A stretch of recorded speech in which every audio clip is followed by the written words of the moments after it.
Comics Inebriated, a podcast about the history of fiction and nonfiction in comics, along with current events, hosted by comic creators Liana Kangas and permanent guest Matt Emmons.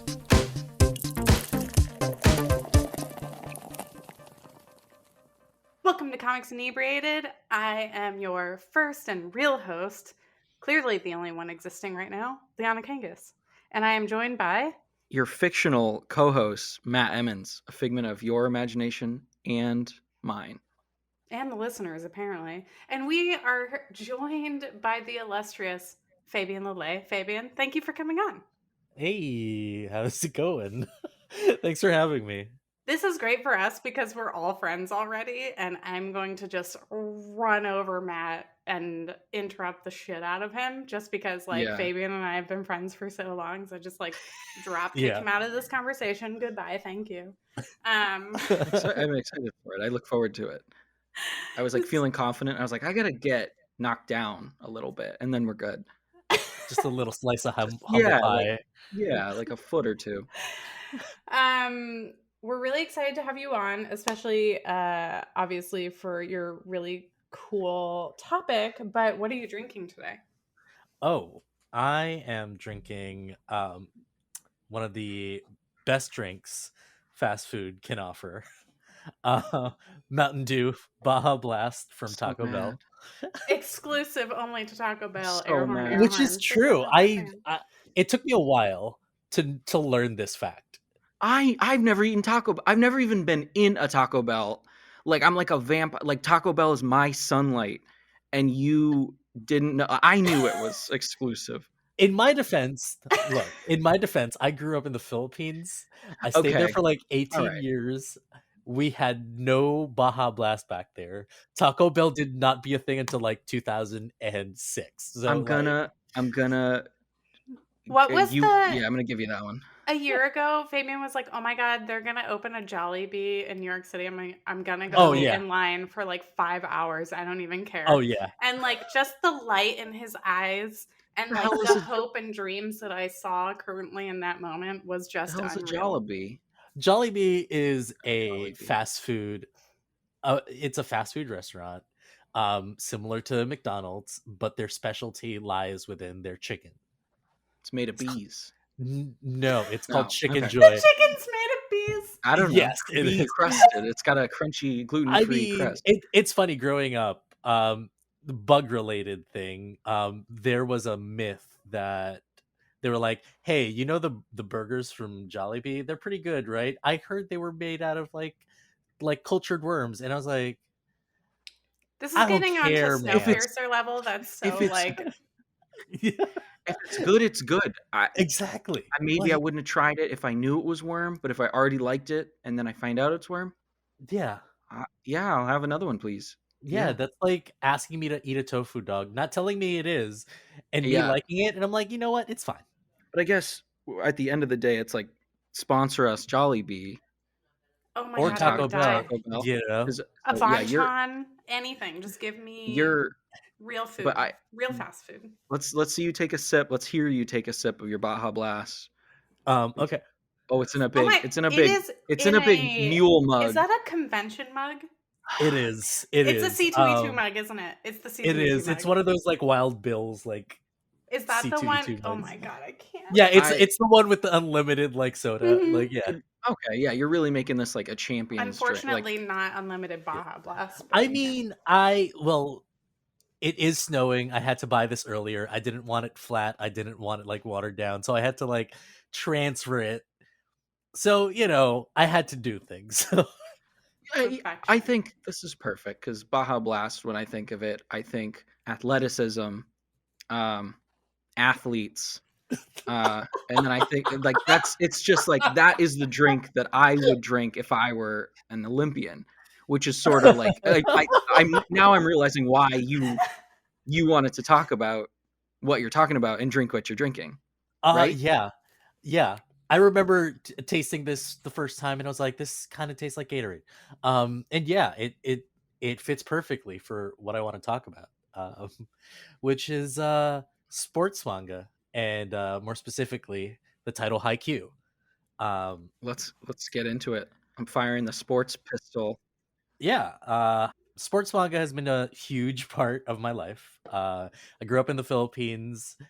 We had a lot of like anime and manga like that you wouldn't have probably seen back in the day, same age as me here in the United States. Just Right. because There's Japan no way being we like, could get a translation copy I at I all. mean, you could have, but we got it much earlier for sure. Yeah. Well, it'd be like a scanlation, maybe online.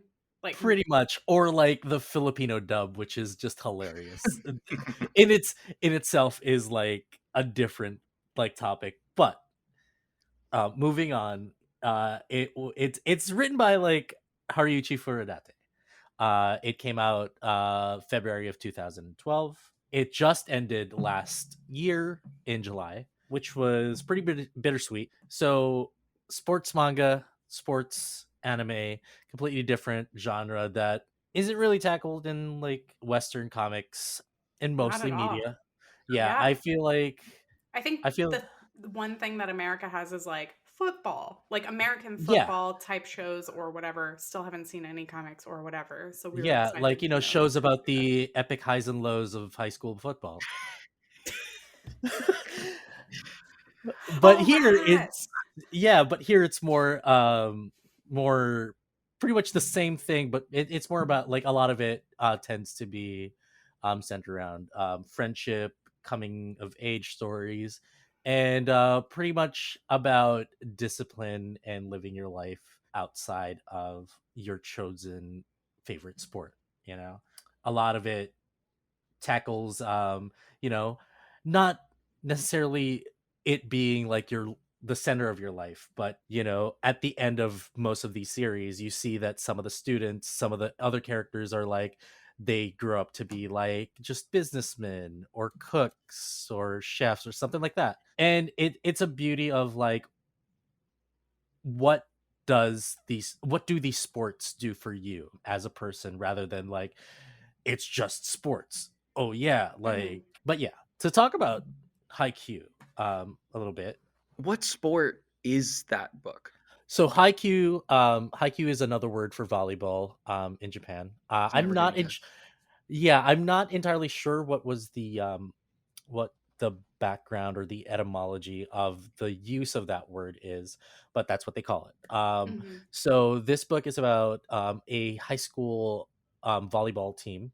The team's called Kara- Karasuno, which is the name of their school. And they used to be a powerhouse.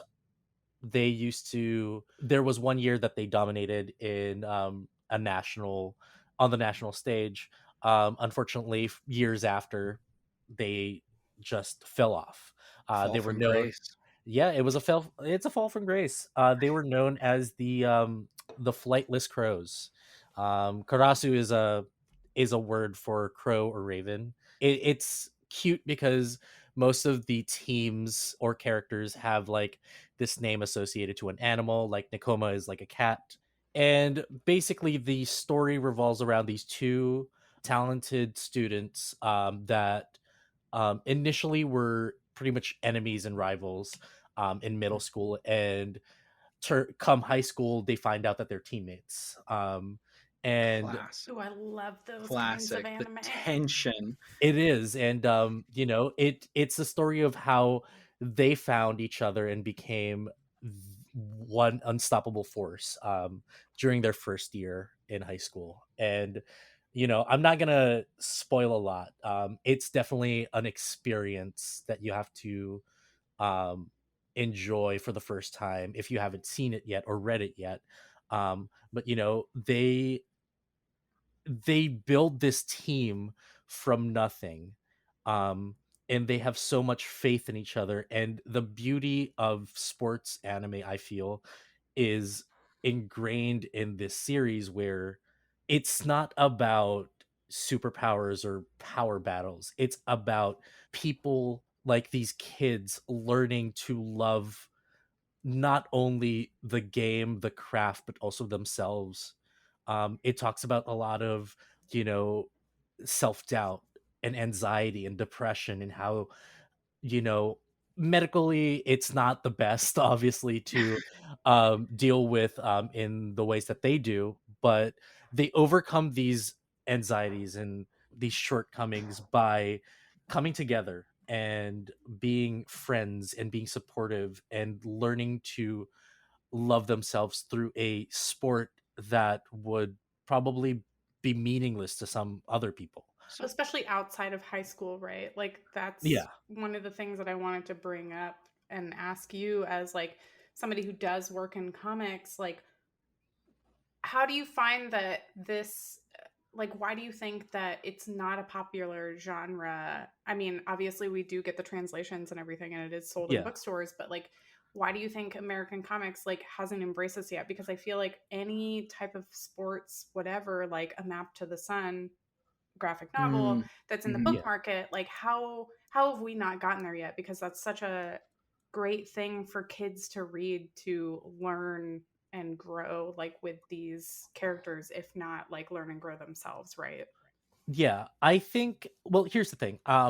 Obviously I didn't grow up in the United States, and the culture of, you know, the youth here is completely different from where I came from. Mhm. And I can't really speak for that. But what I feel is the US, like the comic market here in the United States, or Western comic market, focuses more on a lot of social issues, which is, you know, obviously like, it's amazing as well. You know, we find ourselves in these comics through titles that talk about, you know, LGBTQI plus um, topics, and featuring them. And I feel like the reason why, um, you know, it's been so delayed for um, Western comics to embrace sports comics as a genre is because sports comics talks about, you know, relationships. And I feel like, and I don't want to be sound like a downer when I say this, but like I feel like a lot of the culture of relationships in the United States deal with indifference within each other. And I feel like the Western market, the Western comic market, is focusing on trying to address that and trying to normalize that, regardless of what the color of our skin is, what sexual orientation we identify as, um, that we are still the same people. You know, we're the same people.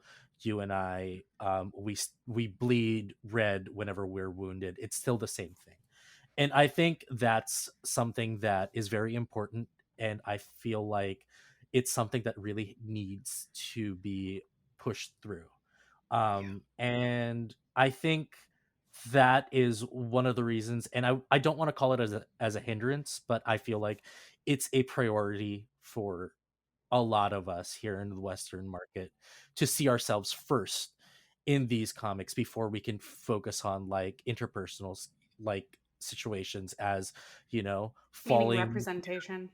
Is that okay? Exactly. Yeah. I was gonna say, I feel like also that I don't know when that genre was established because I have zero familiarity with it, but I feel like Yeah. American publishers, or at least like Western publishers, don't really know how to sell that. Like obviously, A Mm-hmm. Map to the Sun Yeah. is new. Like Sloan Leong, yeah, Sloan Leong, who whose work is excellent. Like that's a new book, Yeah. and so it's I think give it another 5-10 years, like we can see more like that. But I think it's the people that are putting that in the forefront of Western markets have to push now, because everyone's like, I don't know what that's just boring. You could just watch a game. Like I want, I don't know, something more extravagant, which is Hmm. what I used to think comics had to be. What's Yeah. interesting is, and I bring this back around because it is important and I can tell now why you picked this topic, is that you don't have to be able to teach all of those things using sports. What's interesting is America hasn't chosen that, right? Because sports are so important in America, which is kind of Hmm. surprising, but you utilize that when you did We Are the Danger and focused it Yeah. around Battle of the Bands, which Yeah, I is focus it around just as music. Yeah. American or even cooler. And like, obviously, I could tell how you brought your experience in the Philippines and like what hopefully we will learn about you. Obviously, I know it already, but Hmm. being able I'm about to to find out. take that type of genre and like story building and relationship and character building and like take that and run with it, you know? Hmm. So, Yeah, and also what I noticed with like the Western market and like the Western genres is like it's a lot about like it centers about around like instead of rivalries, it's more about like antagonizing each other, which is like I'm not making it sound I know I'm making it sound a little like bad, but like no, it's like it's a lot of like column A is against column B, and that Hmm. like one should win. mhm, I feel like the beauty of like sports manga, like this has been like a genre since 60s and 70s. Like one of my favorite series is called Captain Tsubasa about like a soccer team. And mhm, obviously like that series is about an overblown take on soccer. But it's about like a boy's relationship with soccer and how he loves it and how his friends and how all these people are also like in love with it. A main core theme with like these this genre is you take one team that normally you would see as the enemy, but they paint them in a light where like they're not really enemies. There are people that are just like you and me who want to succeed in life in certain ways, and instead of seeing them as an enemy, we should see them as people who raise us up and give us like another perspective. um absolutely. That's a fun. That's a really good takeaway from that. That I don't think I ever would have had just seeing those books. mhm, Where it's I think that type of thinking is happening a little bit. I see it in more movies. I see it in more like books and things where like there are clear lines of protagonist antagonist, but over time those lines get blurred and you understand why one is bad and one is good, but they both sometimes work together by the end of it. And I, it's obviously a different like kind of story told, but that thinking is slowly bleeding its way. yeah, like one of the core relationships in Haikyuu is not only within like two characters, but like there's these two teams, Karasuno and Nakoma. Nakoma is a team that's based in Tokyo. Karasuno is a team based in Miyagi, which is like one of the provinces there. And they do these skirmishes, and instead of being like I hate these bastards, like they're good, but like look at this like dumbass looking motherfucker or something. It's not like that. It's I love how you play. I would love to learn from you. And there's an arc there, which is one of my favorite arcs, where they do a shared like team building like weekend where they meet other schools from Tokyo that take them under their wing, who are like basically the top four, and like they teach them how to play in a way that is not conventional to them, and they learn a lot more. So it's not an immediate war. Yeah, it's not Yeah. it's not an immediate like, you know, hey, you, me on the Yeah. court. Like it's not like that. Like, Because that's what like superhero comics is always like about that extreme conflict all the time. yeah, it's like hyper conflict where, it's life or death, you or me, let's see who wins right now. Except we're gonna do it forever, for forever. That's it, just always. Yeah. But yeah, I really think that, Haikyuu is an amazing title to get into like sports manga. It has drama, it has the intensity, it has everything you need to know about like the genre itself. The like it follows a lot of the same patterns. But more importantly, I think it's a wonderful story that can inspire and excite you at the same time. Plus, who Uh, doesn't love volleyball? See, I Honestly, never did, but I after I this, it's I different. think it's Yeah, fun to watch. Like, I I can't. personally don't want to damage my hands, but like, yeah. I can play volleyball with like the big beach ball. I can do it. Yeah. That I'm pretty average at that game. All us sad artists, like, please don't throw the ball at me. Don't make me move quickly ever. And also, like, you know, if you're not much of an athlete and you want to learn about the sport, these titles, they teach you about the sport. I never knew that, you know, you can't be a libero and set the ball at certain points. It seems insane. so obvious, but like, this must be why Check Please is fairly popular in like Canada and the States. You know? Yeah, exactly. Speaking of Check Please, we're going to take a quick break. And we are back. And so I know how I met both of you, but I'm going to leave that for the last. I don't know how you two met each other. So tell me, tell the listeners, and tell the viewers. Me. You. The invisible not guest, apparently. Guest host. I guess we can say listeners. Yeah, me and Liana met around 2015. I don't remember exactly around. I think I knew of your work, and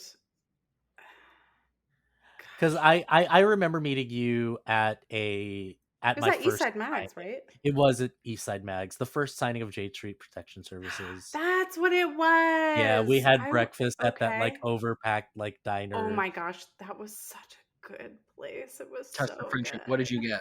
If you don't remember, this is I had a bagel. I had a bagel. Oh my god, you did have a bagel. I remembered that. Yeah, I met both you and your lovely partner.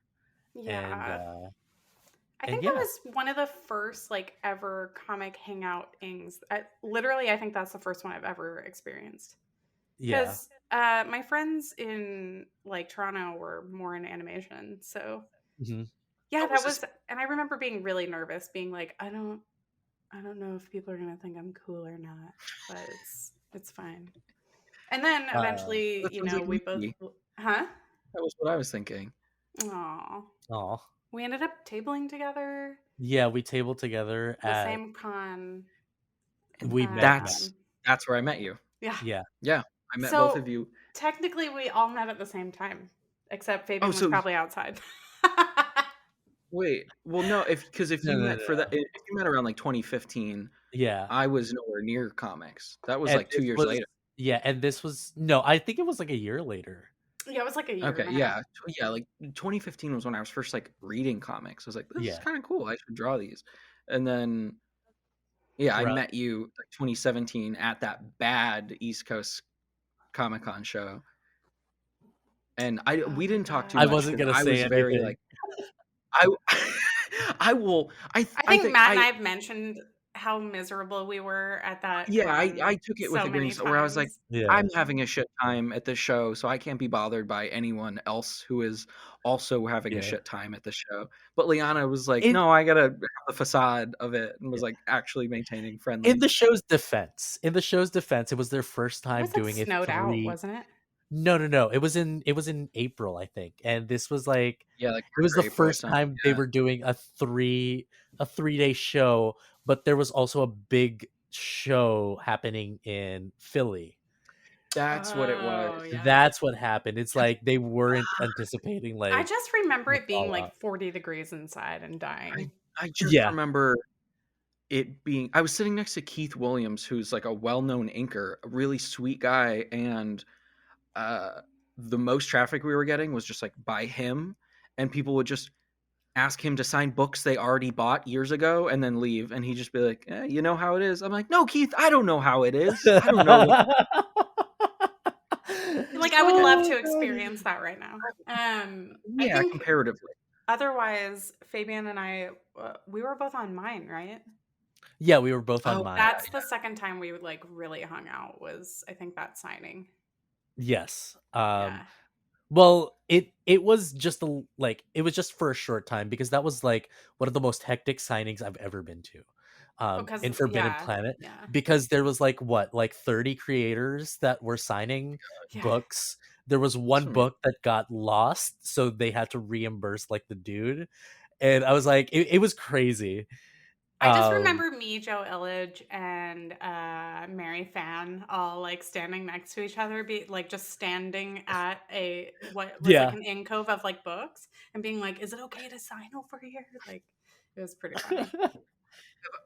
This is actually this is like the name dropping of all episodes. More than ever, we have referenced like several people, which I'm thrilled about. I think it's just because we love everybody. Like, I there's like so many no, good and especially in like the tri-state area, not the gonna fact say that we who. all met there and we have so many friends there, it's That's true. Well, I haven't met most of these people. internet met. I know. If you will. Have I seen you since, Fabian? I don't think so. I don't think so. No, I feel like I've seen you at a con. Maybe were you at C2E2? Yeah, the last con ever. Yeah, I think we saw each other at C2E2. That's when and then Jono was there. Yeah. Did I see you? Yeah, probably. Pretty sure you did. I probably saw you, but it was like for like a split second because like I wasn't even like able to like see Liana because like everything was like so hectic because people were like, and I wasn't even tabling. That's the worst. You always think you're gonna see literally everyone that you know in comics and like, oh, I'm gonna definitely hang out with them all for a night, and then you're like, oh, there's only 2.5 nights, and there's 30 and those people. nights are limited to like 3 hours, and you're like lucky to get a reservation or dinner anywhere if you're not just like walking to pick it up. Yeah, if you don't happen to have someone who already did it that you happen to know. And let's be honest, that C2E2 was kind of weird because everybody was like, man, I want to hang out, but also the Rona is. It was my first one. Yeah. It was. I remember accidentally hugging someone and being like, "This might have been a mistake." It's like your life narrator was like, and at this point, she knew she fucked up. Jono's dad was texting us like increasingly worrying stats. Oh my god! And we were like, "Oh shit!" And then my mom was like, "I guess you're gonna be stuck in Chicago." Everybody was like asking. Everybody was asking. It's like, am I seeing you next week? Am I seeing you next week? And you're like, is this ground zero right now?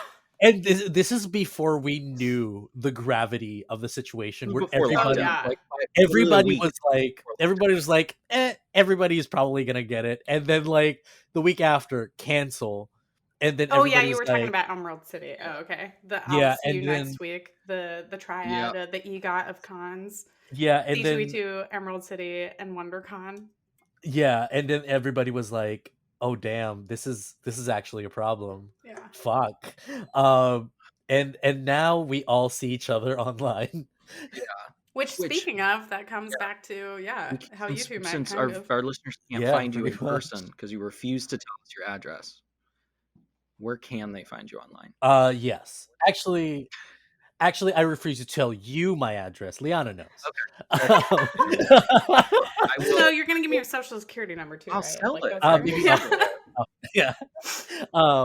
But no, people can find me at Rockets and Pens on Twitter and on Instagram. And if you want to check out my website, Rockets and Pens. Also, if you enjoy D&D podcasts, if you enjoy listening to people play D&D, and if you enjoy artists play D&D, I do a weekly show with a bunch of wonderful artists called Going Critical, and we are on every Monday on Twitch, 2 p.m. EST. And right now we're hosted under Nick Terhorse's channel, and hopefully soon, if you follow me on social media, you'll find out whether or not we're probably most definitely gonna branch out into a different channel. But yeah, we love every single artist obviously on that show. I watch it all the time. Shout out to all of our favorite creators like Emily and Jess and Nick and everyone, Ned. So especially Ned, one of our own guests, Yeah, he was on. Yeah, his episode will have been out by now. So yeah. Lauren as well. Lauren. We love Lauren. Speaking of C2E2, love her. Amazing. But yeah, you can check us on there. if you want like updates on like about the podcast and other shows that I'm gonna be on in the next few months. You can also follow Nat One and Run, which is the network that we're running these shows on. Also, yeah, if you want to check out my work as well, my book, We Are the Danger, is available on all platforms, digital, in stores as well. If you can't find it, you could probably check Comixology. It's available on there. 5 issues. It's a wonderful story about two girls, battle of the bands, friendship. That's basically it. Just like our topic today. We love to see it. Fabian, thank you so much for coming on. We Thanks for adore having me. you. You are one of the good old partners in our friend group, and I cannot thank you enough for having, for you coming on. Hey, thank you for having me. It's wonderful. I always love hanging out with you guys. Yeah, I'm glad I got to learn a little bit more about you too, which is always exciting. I'm going to write it down as soon as we get off. Exactly. Then maybe I'll give you my address then. Yeah. I love we'll work towards it. I'm not even drinking Baja Blast, and we're all like, blah, blah, blah, like, what is today? Incredible. Yeah, let's chug it. Chug that. Finish that whole thing. Yeah! You're not driving, are you? You can't drive off that. I mean... Totally driving straight to bed. Driving straight to bed.